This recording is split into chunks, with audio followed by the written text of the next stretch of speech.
जय श्री गणेश। ओम नमः शिवाय। तो दोस्तों, सबसे पहले जो मैं कथा कहने वाला हूँ वो है प्रथम ज्योतिर्लिंग यानी सोमनाथ के प्रादुर्भाव की कथा। ये कथा शिव पुराण से ही मैं कह रहा हूँ। आशा करता हूँ आपको अच्छा लगेगा। कपिला नगरी के कालेश्वर, रामेश्वर आदि की महिमा को बताते हुए सूत जी ने समुद्र के तट पर स्थित गोकर्ण क्षेत्र के शिवलिंगों की महिमा का वर्णन किया। फिर महाबल नामक शिवलिंग का अद्भुत महात्म्य सुनाकर अन्य बहुत से शिवलिंगों की विचित्र विचित्र महात्म्य कथा का वर्णन करने के पश्चात ऋषियों के पूछने पे वे ज्योतिर्लिंगों का वर्णन करने लगे। सूत जी बोले, ब्राह्मणों, मैंने सदगुरु से जो कुछ भी सुना है, ज्योतिर्लिंगों का महात्म्य और उनके प्राकट्य का प्रसंग अपनी अपनी बुद्धि के अनुसार संक्षेप से सुनाऊंगा। तुम सब लोग सुनो। मुने, ज्योतिर्लिंग में सबसे पहले सोमनाथ का नाम आता है, अतः पहले उन्हीं के महात्म्य का वर्णन करता हूँ। सावधान होकर सुनो। मुनीश्वरों, महामना प्रजापति दक्ष ने अपनी अश्विनी आदि 27 कन्याओं का विवाह चंद्रमा के साथ कर दिया था। चंद्रमा को स्वामी रूप में पाकर वे दक्ष कन्याएं विशेष शोभा पाने लगीं तथा चंद्रमा भी उन्हें पत्नी रूप में पाकर निरंतर सुशोभित होने लगे। और उन सब पत्नियों में भी जो रोहिणी नाम की पत्नी थी, एकमात्र वही चंद्रमा को जितनी प्रिय थी उतनी कोई दूसरी पत्नी कदापि प्रिय नहीं हुई। इससे दूसरी स्त्रियों को बड़ा दुख हुआ। वे सब अपने पिता की शरण में गईं। वहाँ पर जाकर उन्होंने अपना जो भी दुख था अपने पिता को कह सुनाया।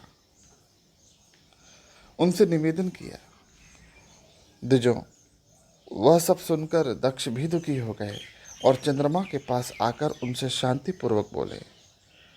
दक्ष ने कहा, कलानिधे, तुम निर्मल कुल में उत्पन्न हुए हो।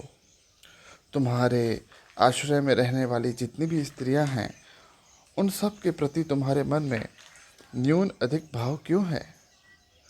तुम किसी को अधिक चाहते हो, किसी को कम प्यार करते हो, ऐसा क्यों है? अब तक जो भी किया सो किया, पर अब आगे ऐसी विषमता कभी न करना, क्योंकि ये शास्त्रों में नरक देने वाला बताया गया है।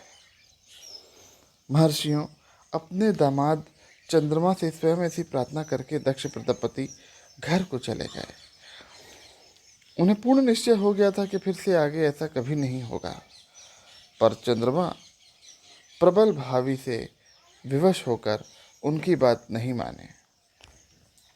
वे रोहिणी में इतने अधिक आसक्त हो गए थे कि दूसरी किसी भी पत्नी को वो देखते नहीं थे, उनका आदर नहीं करते थे। इस बात को सुनकर दक्ष बहुत दुखी हो गए और स्वयं आकर चंद्रमा को उत्तम नीति से समझाने लगे और न्याय उचित बर्ताव करने के लिए प्रार्थना करने लगे। दक्ष बोले, चंद्रमा, सुनो, मैं पहले अनेक बार तुमसे प्रार्थनाएं कर चुका हूँ, फिर भी तुमने मेरी बात नहीं मानी। इसीलिए आज मैं तुम्हें श्राप देता हूँ कि तुम्हें क्षय रोग हो जाएगा। सूत जी कहते हैं कि दक्ष के इतना कहते ही क्षण भर में चंद्रमा क्षय रोग से ग्रस्त हो गए। उनके क्षीण होते हुए उस समय उस ओर से एक महान हाहाकार मच गया। सब देवता और ऋषि कहने लगे कि हाय हाय, अब क्या करना चाहिए? चंद्रमा कैसे ठीक होंगे? मुने, इस प्रकार दुख में पड़कर सब लोग विहल हो गए। चंद्रमा ने इंद्र आदि सभी देवताओं और ऋषियों को अपनी अवस्था सूचित की। तब इंद्र आदि देवता तथा वशिष्ठ आदि सभी ऋषि ब्रह्मा जी की शरण में गए। उनकी बात सुनकर ब्रह्मा जी ने कहा कि देवताओं, जो हुआ सो हुआ, अब वह निश्चय ही पलट तो नहीं सकता, अतः उसके निवारण का कोई उत्तम उपाय करना चाहता हूँ। इसके लिए मैं एक उपाय बताता हूँ, आदरपूर्वक सुनो। चंद्रमा देवताओं के साथ प्रभास नामक शुभ क्षेत्र में जाएं और मृत्युंजय मंत्र का विधिपूर्वक अनुष्ठान करते हुए भगवान शिव की आराधना करें। अपने सामने शिवलिंग की स्थापना करें। वहाँ पर चंद्रदेव नित्य तपस्या करें। इससे प्रसन्न होकर भगवान शिव उन्हें क्षय रहित कर देंगे। तब देवताओं तथा ऋषियों के कहने से और ब्रह्मा जी की आज्ञा के अनुसार चंद्रमा वहां पर 6 महीने तक जा करके ध्यान निरंतर लगाकर तपस्या करने लगे। मृत्युंजय मंत्र का ध्यान करते हुए लगातार खड़े रहे और उन्हें तपस्या करते हुए देखकर भक्त वत्सल भगवान शिव अत्यधिक प्रसन्न हो गए और उनके सामने प्रकट हो गए।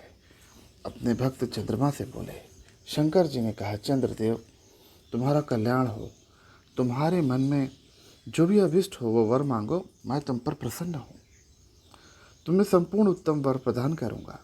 चंद्रमा बोले कि देवेश्वर, यदि आप प्रसन्न हैं तो मेरे लिए और क्या असाध्य हो सकता है। फिर भी प्रभु, हे शंकर, आप मेरे शरीर के इस क्षय रोग का निवारण कर दीजिए। मुझे जो अपराध मुझसे बन गया है उसे भी क्षमा कर दीजिए। शिव जी ने कहा, ठीक है चंद्रदेव, तो सुनो, एक पक्ष में प्रतिदिन तुम्हारी कला क्षीण होती रहेगी और एक पक्ष में लगातार ये कला बढ़ती रहेगी। उसके बाद चंद्रमा ने भक्ति भाव से भगवान शंकर की स्तुति की। इससे पहले भी निराकार होते हुए भी भगवान शिव साकार हो गए। देवताओं पर प्रसन्न हो उस क्षेत्र के महात्म को बढ़ाने के लिए तथा चंद्रमा के यश का विस्तार करने के लिए भगवान शंकर उसी के नाम पर सोमेश्वर कहलाए और सोमनाथ नाम से तीनों लोकों में विख्यात रहे। ब्राह्मणों, सोमनाथ का पूजन करने से उपासक के क्षय रोग, कोढ़ रोग, ये सभी तरह के रोग नष्ट हो जाते हैं। ये चंद्रमा धन्य हैं, कृतकृत्य हैं, जिनके नाम से तीनों लोगों के स्वामी साक्षात भगवान शंकर भूतल को पवित्र करते हुए प्रभास क्षेत्र में विद्यमान है। वहीं संपूर्ण देवताओं ने सोमकुंड की भी स्थापना की है, जिनमें शिव और ब्रह्मा का सदा निवास माना जाता है। चंद्रकुंड इस भूतल पर पाप नाशन तीर्थ के रूप में प्रसिद्ध है। जो मनुष्य उसमें अगर स्नान करता है वह सब पापों से मुक्त हो जाता है। क्षय आदि जो भी असाध्य रोग होते हैं वे उस कुंड में 6 मास तक स्नान करने से नष्ट हो जाते हैं। मनुष्य जिस फल के उद्देश्य से उस उत्तम तीर्थ का सेवन करता है उस फल को सर्वथा प्राप्त कर लेता है, इसमें संशय नहीं है। चंद्रमा निरोग होकर अपना पुराना कार्य संभालने लगे। इस प्रकार मैंने सोमनाथ की उत्पत्ति का सारा प्रसंग सुना दिया है मुनीश्वरों। इस तरह सोमनाथ ज्योतिर्लिंग का प्रादुर्भाव हुआ है और जो मनुष्य सोमनाथ के प्रादुर्भाव की इस कथा को सुनता है या दूसरों को सुनाता है वह संपूर्ण अभिष्ट को पाता है और सब पापों से मुक्त हो जाता है। बोलो गणेश जी की जय। ओम नमः शिवाय। जय मां अम्बे।